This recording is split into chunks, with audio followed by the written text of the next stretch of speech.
नमस्कार।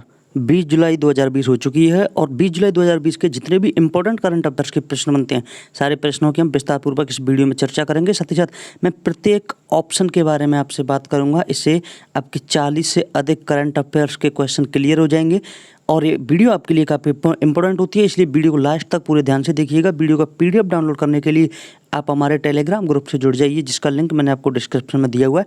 डिस्क्रिप्शन में दिए गए लिंक पर क्लिक करके आप हिस्ट्री चेक करके करंट अफेयर्स के सारे पीडीएफ एक साथ डाउनलोड कर सकते हैं।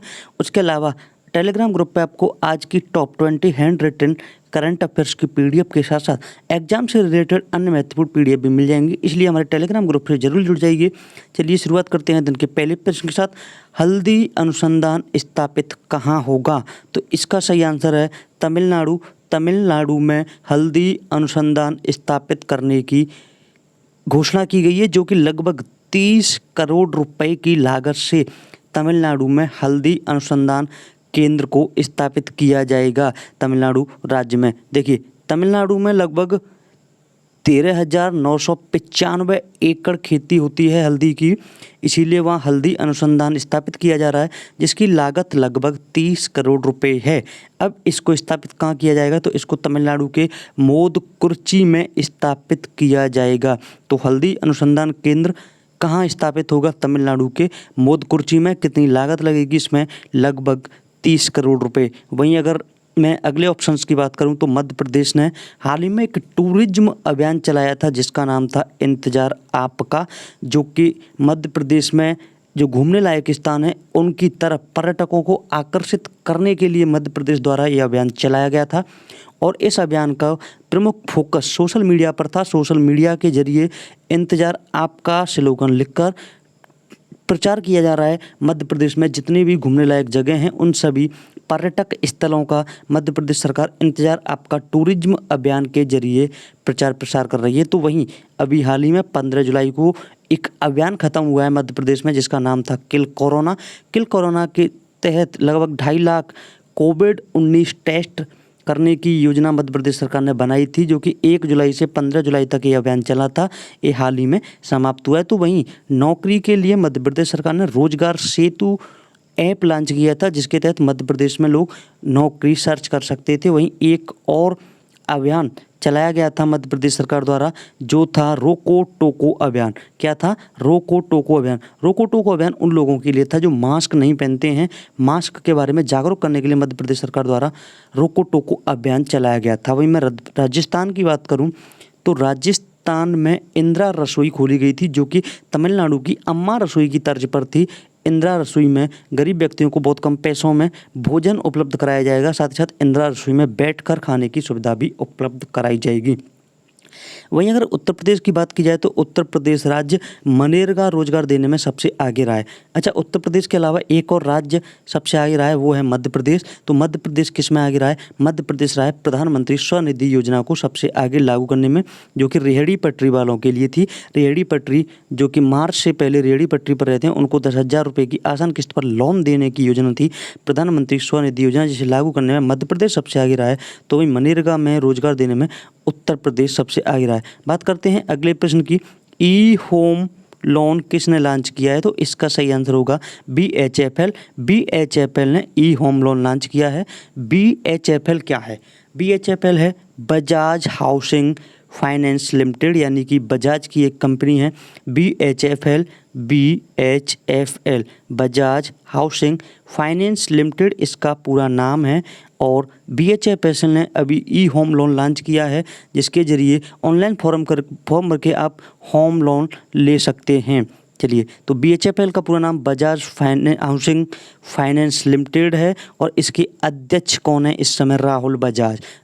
बजाज कंपनी के जो अध्यक्ष हैं वो राहुल बजाज हैं, जबकि इसकी स्थापना किसने की थी? जमुना लाल बजाज ने। ई होम लोन की तर्ज पर एक और योजना शुरू हुई थी, ऋण योजना, जिसका नाम था नबी ऋण योजना, जो कि सचिन बंसल ने शुरू की थी अपनी नबी कंपनी के तहत। ये फ्लिपकार्ट के पूर्व संस्थापक हैं, हालांकि अब इन्होंने फ्लिपकार्ट को छोड़ दिया है। तो मैं पश्चिम बंगाल की अगर बात करूं तो पश्चिम बंगाल ने एक ऐप लॉन्च किया था, करम भूमि ऐप, जो कि रोजगार से संबंधित है।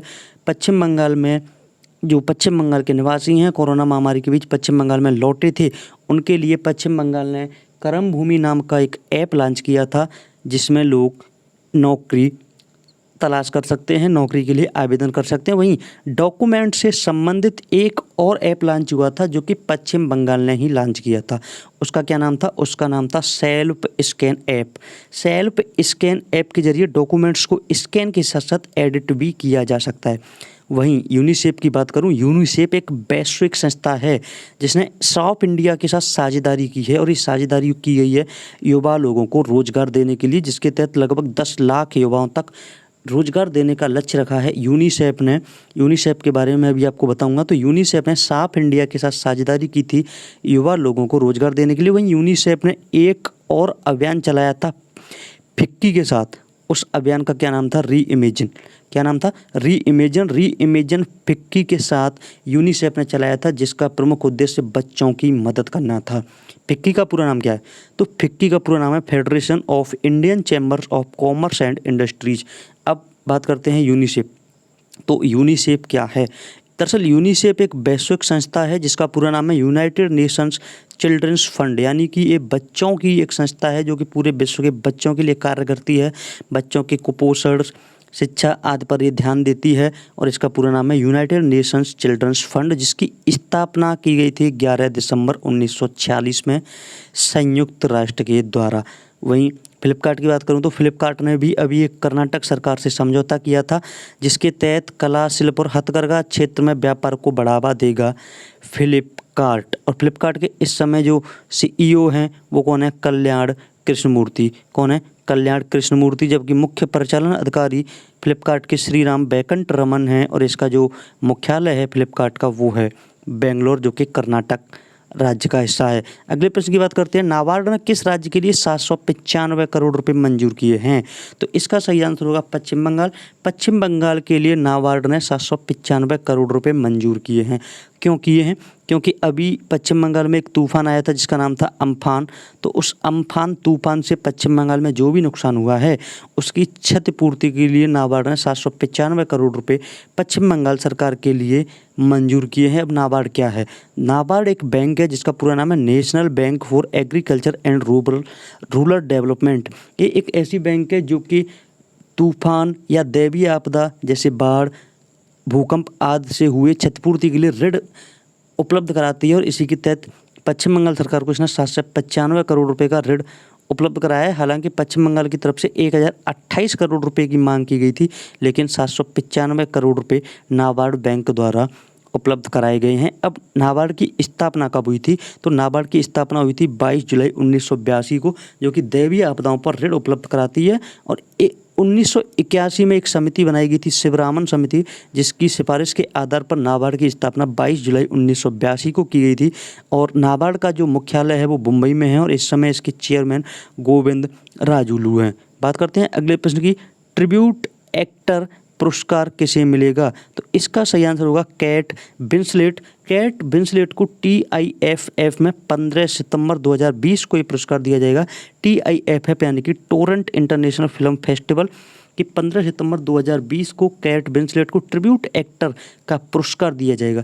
अच्छा, हाल ही में TIFF ने अपना ब्रांड एम्बेसडर किसे बनाया है? तो इसका सही आंसर होगा प्रियंका चोपड़ा। प्रियंका चोपड़ा को TIFF यानी कि टोरंटो इंटरनेशनल फिल्म फेस्टिवल ने हाल ही में अपना ब्रांड एम्बेसडर बनाया है। अब कैट विंसलेट को एक ट्रिब्यूट एक्टर पुरस्कार मिलेगा क्यों? क्या कारण है? तो उन्हें ये मिलेगा अपनी फिल्म फ्रांसिस ली के लिए। किसके लिए मिलेगा? फ्रांसिस ली के लिए। कब? 15 सितंबर 2020 को TIFF में मिलेगा, और इसकी ब्रांड एम्बेसडर किसे बनाया गया था? प्रियंका चोपड़ा को। अब TIFF का आयोजन कब से कब तक होगा? 10 सितंबर से 19 सितंबर 2020 तक। कोरोना महामारी के कारण डिजिटल स्क्रीन पर इसका आयोजन किया जाएगा। चलिए बात करते हैं अगले प्रश्न की। मासिक पेंशन की घोषणा किसने की है? तो इसका सही आंसर होगा उड़ीसा। उड़ीसा सरकार ने मासिक पेंशन देने की घोषणा की है। अब ये मासिक पेंशन किन्हें दी जाएगी? दरअसल आशा और आंगनवाड़ी, जो आशा और आंगनवाड़ी थी जिन्होंने कोरोना महामारी में अपना फर्ज निभाया और फर्ज निभाते हुए अपनी जान दे दी, उनके आश्रित परिवारों को एक पेंशन दी जाएगी, जिसमें जो आशा पर आश्रित परिवार थे उन्हें 5,000 रुपये प्रति माह की पेंशन दी जाएगी, जबकि आंगनवाड़ी पर जो परिवार आश्रित थे उन्हें 7,500 रुपये प्रतिमाह की पेंशन ओडिशा सरकार देगी। अगला प्रश्न, मनोदर्पण कार्यक्रम किसने शुरू किया है? तो इसका सही आंसर होगा मानव संसाधन विकास मंत्रालय। मानव संसाधन विकास मंत्रालय ने मनोदर्पण कार्यक्रम शुरू किया है और इसकी शुरुआत 21 जुलाई को मानव संसाधन विकास मंत्रालय केंद्रीय मंत्री रमेश पोखरियाल निशंक करेंगे। कौन करेंगे? रमेश पोखरियाल निशंक। कब करेंगे? 21 जुलाई को। मनोदर्पण कार्यक्रम क्या है?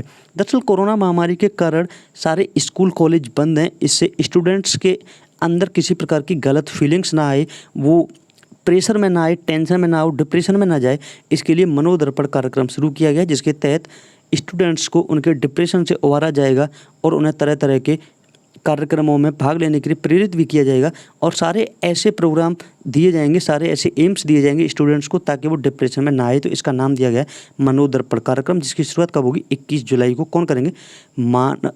मानव संसाधन विकास मंत्रालय के जो केंद्रीय मंत्री हैं रमेश पोखरियाल निशंक। अगला प्रश्न, योगासन में विश्व रिकॉर्ड किसने बनाया है? तो इसका सही आंसर होगा समृद्धि कालिया। हाल ही में समृद्धि कालिया ने योगासन में विश्व रिकॉर्ड बनाया है और गजब की बात यह है कि कक्षा 7 की स्टूडेंट हैं समृद्धि कालिया। इन्होंने अभी योगासन में विश्व रिकॉर्ड बनाया है और ये इनका कुल तीसरा विश्व रिकॉर्ड है। और ये विश्व रिकॉर्ड क्या है? वो ये है कि सीमित स्थान में इन्होंने सबसे तेज़ी से 100 आसन किए हैं, जो कि तीसरा विश्व रिकॉर्ड है। और ये आसन इन्होंने इस बार बुर्ज खलीफा में किए थे। बुर्ज खलीफा दुबई की सबसे ऊंची इमारत है, जो कि 829.8 मीटर ऊंची है। इससे पहले विश्व योग दिवस पर 21 जून को इन्होंने एक और विश्व रिकॉर्ड बनाया था, जो कि 1 मिनट में 40 उन्नत योग थे। तो समृद्धि कालिया कक्षा 7 की छात्रा हैं जिन्होंने विश्व योगासन में विश्व रिकॉर्ड बनाया है। ये थी आज की करंट अफेयर्स। अगर आपको ये वीडियो अच्छी लगी है तो लाइक कीजिए, शेयर कीजिए और सब्सक्राइब कीजिए। मिलते हैं अगली वीडियो में, तब तक के लिए धन्यवाद।